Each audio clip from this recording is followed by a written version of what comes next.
You know, there's something I love about a fantastic novella.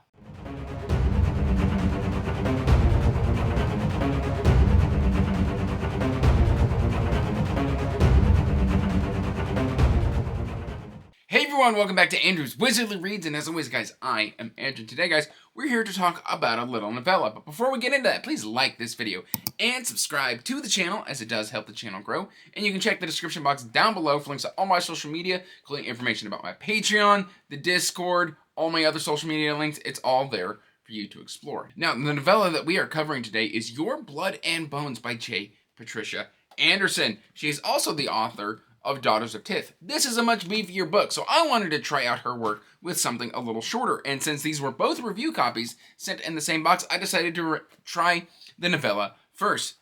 Let me tell you what, I really enjoyed this reading experience. It's kind of like a dark fantasy, Lovecraftian with a little bit of horror / body horror.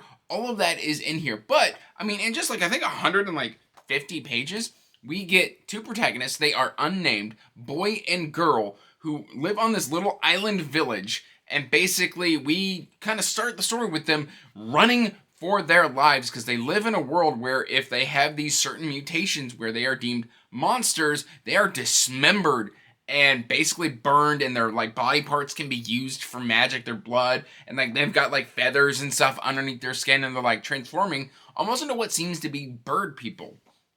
And there's a little bit of background lore given where, like, you know, back in the day, the black mages told everybody to either dismember them or kill them, but, like, they're running for their life because there's been this kind of hint of a cure and stuff like that. Anyway, there is a lot to explore with just 150 pages, and it's done incredibly well considering the fact that these protagonists are unnamed. And they stay that way throughout the entire novel, and I really like that aspect. I love that we get a little bit of coming of age. We get to analyze some insecurities, some acceptance of fate, fighting for survival, and the will to live. All of that is explored here in this tiny little novel. And hey, I just want to kind of focus in on, let's see if I can get my camera to do it without the light being in the way. Look at this gorgeous cover. Like, let's just take a second to appreciate that we've got this kind of bird in the waves. For a good portion of the book, they are on the water, or they're thinking about the water, or they're thinking about the events that happened on the water as they're trying to escape. And so it fits really well. I love this bird on the cover. And I don't know, there's something about this novella that was so incredibly refreshing. Because when I was reading it, I was really struggling with a reading slump, and I needed something quick and punchy. And this just did it for me. The prose was incredibly well done. It was incredibly readable.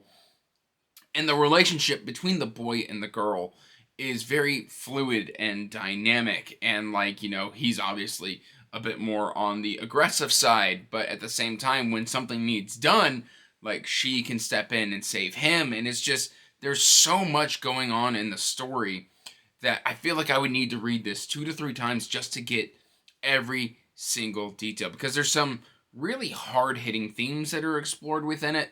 Like, you know, because they are monsters, they very often have, like, accepted their fate. Like, the boy has been preparing to escape for years now. He's got, like, I don't really want to dive too much into the magic system, but basically they can use their blood to interact with the dead.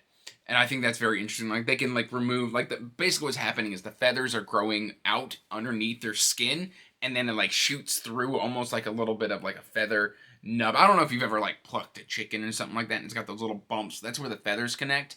And so they kind of get that on their skin, and then a feather sprouts from underneath their skin. It kind of pokes through, and they can, like, basically reach into themselves and pull out the feather or the blood or bone spurs or whatever that may be. Thus the body horror aspect of the story.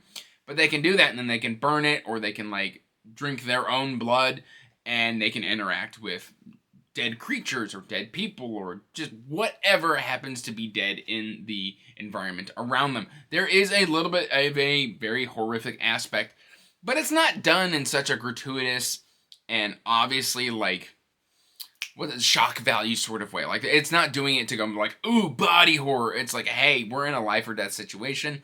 I know I can access this magic by doing this, and it does it, but it doesn't dwell on that. So if you're hearing body horror and you're immediately like, not for me, trust me, I don't like body horror. Hostel's like a movie that I can't even watch. It's nothing like that. It's not like Saw. It's nothing like that. It's literally these two kids fighting for their life. And I think it's done in a very respectful and a great, great way. I don't know. I really, really enjoyed this novel. I think you will as well. I should say novella. But anyway, I think you will enjoy this. I think it's inventive. I think it's creative. I think it explores some really important themes. And overall, it was just a delight to read. At the end, I felt very satisfied. It has a very poignant and beautiful ending that I really, really enjoyed. And overall, I'm happy that I have finally gotten around to reading this wonderful little novella. Please do yourself a favor and check out Your Blood and Bone by J. Patricia Anderson. I promise, if you're into something a little experimental, this will scratch that itch. And of course, Editing Andrew has to make an appearance because I forgot to touch on some things within the review. Essentially, the boy and the girl don't just sprout feathers randomly. Like, it is a transition that they've been kind of hiding for years. And so, like, when they were at home, they did everything they could to conceal their transformation into these monstrous creatures. And as they are running towards their cure, they are transforming more and more, and the transition kind of speeds up and becomes more rapid, and they kind of lean more into this bestial nature and stuff like that, all while fighting for their humanity. I think this analyzation and this exploration of what that is like is incredibly well done, because they want to hold on to their humanity, they want to hold on to who they are, whilst like holding out hope. And that is just something that the book kind of just does a fantastic time of exploring. It's incredibly well done.